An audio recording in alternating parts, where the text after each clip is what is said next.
우리 민주당은 이용자 차별과 불공정 거래 행위를 규제하고 제조사와 이동통신사 간 담합을 막는 내용의 법안을 곧 제출할 것입니다. 제가 알기로는 윤석열 대통령께서 지난 1월 민생 토론회에서 단통법 폐지를 약속했습니다. 그런데 벌써 반년이 다 되도록 변한 게 없습니다. 이 단통법 폐지에 대해서 정부 여당도 말만 할 게 아니라 적극적으로 협조하셔서 우리 국민들의 통신비 부담이 저감될 수 있도록 협조해 주시기를 당부드립니다. 오랫동안 장시간 노동으로 때우는 시대 이제 지났습니다. 이제는 짧은 시간 고효율의 노동을 통해서 삶과 노동이 조화되는 시대로 나아가야 됩니다. 그런데 대통령실이 또 근로 다양성을 고려해서 주 52시간을 탄력적으로 운영해야 된다라고 밝혔습니다. 장시간 노동 사회로 되돌아가자 그 말입니다. 이제는 시대가 변했습니다. 여당 원내대표도 관련법 개정하겠다고 나섰는데 우리 민주당은 결코 그런 제도 개혁에 협조하지 않을 것입니다. 정부 여당이 말하는 노동시간 유연성이라는 말이 노동자들의 불안정한 고용 환경을 용인하고 장시간 노동으로 노동 강도를 강화하는 방향으로 변질되지 않도록 유의해야 합니다. 전 세계가 지금 일과 삶의 균형을 목표로 나가고 있습니다. 일본, 아이슬란드, 스웨덴, 독일, 뉴질랜드 이런 여러 나라가 이미 주 4일제를 도입하고 있습니다.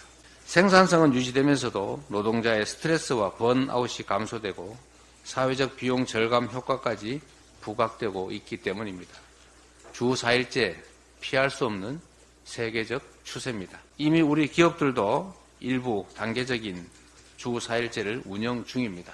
우리 민주당은 거꾸로 가는 노동 시기를 바로잡고 일과 삶의 균형을 통한 제도 도입을 적극 추진하겠습니다. OECD 평균보다 연간 155시간, 하루 8시간 기준으로 하면 이게 지금 20일이 훨씬 넘습니다. 휴일까지 치면 한 달간 더 일하고 있다. 그런 얘기가 되겠습니다. 그러면서도 생산성은 최하위권입니다.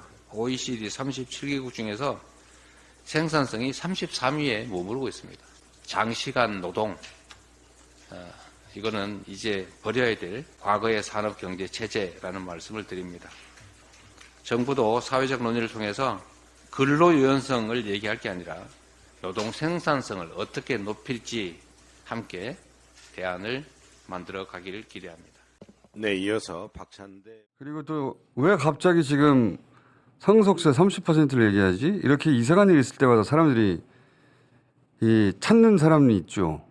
그러면 꼭 관련된 발언을 또 그분이 해요. 희한하게도. 그게 이제 바로 직전이냐 좀 전이냐 뭐 한도에 됐느냐 다르긴 한데 꼭 등장을 합니다. 이 사람들이 또 이 세율 상속세 30% 얘기를 듣고 혹시 그분이 또 그런 발언을 했을까? 쳐다봤어요. 상속세가 60% 되면 안 돼요. 국가에서 이렇게 넘겨받는 거는 30%. 밑으로. 3대 7의 법칙으로. 국가에서 넘겨받는 건 30% 밑으로 하고. 3대 7 법칙이라는 게 뭡니까 대체. 진짜 코미디 같은 일인데. 근데 이제 이런 일이 한 번 있으면 우연이다. 뭐 그런 말도 못하나 하겠지만 이분이 하는 여기 얼토당토하는 주장인데 3대 7이 뭐야? 상속세 기준이. 그러면 언젠가 그게 나타나요. 정책으로. 예를 들어서 이분이 어느 날 갑자기 무통주사를 맞지 마라. 출산 때. 이런 얘기를 했는데 이걸 먼저 접한 분들도 있고 거꾸로 정부가 관련 정책을 발표해서 혹시 또 이분이 그런 말을 했나? 찾아봐서 거꾸로 찾아낸 경우도 있는데 먼저 이 정책이 있어요. 정책이. 근데 그거 안 겪으려고 또 무통으로 한다네? 내가 무통으로 해서 나도 좋은데 네가 그 고통 속에서 네가 배울 거는 못 배웠다. 깨우칠 것도 못 깨우쳤고 만일에 내가 애를 놓으면서 진통을 겪으면서 내가 뭔가를 잡아가면서 놨더라면 네가 앞으로의 다가올 일들이 덜어질 것이다. 자기가 뭘 안다고 출산에 대해서 지금 이게 무통주사를 맞지 말라는 뜬금없는 이야기거든요. 뜬금없는. 이게 실제 정책으로 등장했죠. 얼마 전에. 그 정책 관련 기사 없습니까? 예, 있어요. 이거 한번 저희가 출산 통증이 두려운데 맞춤시설 제한 논란. 이거 얼마 전에 지난주인가요? 이게 나와서 이런 말도 안 되는 이야기가 왜 나오냐고 그런 얘기가 나오고 또 혹시라도 하고 찾아보면 또 이런 게 있어요. 예. 이게 이제 두 개만 얘기했는데 두 개뿐만이 아니라 아주 많습니다. 그런 사례가. 그러다 보니 끊임없이 이게 왜 이 시점에 이런 이야기가 나오지? 그런 생각이 들 때마다 찾아보면 그 관련 발언이 꼭 있단 말이죠. 저희가 이거 다 모아가지고 한번 애매한 거 말고 굉장히 직접적인 연관성이 보인다 싶은 것들만 모아서 한번 얘기해보죠.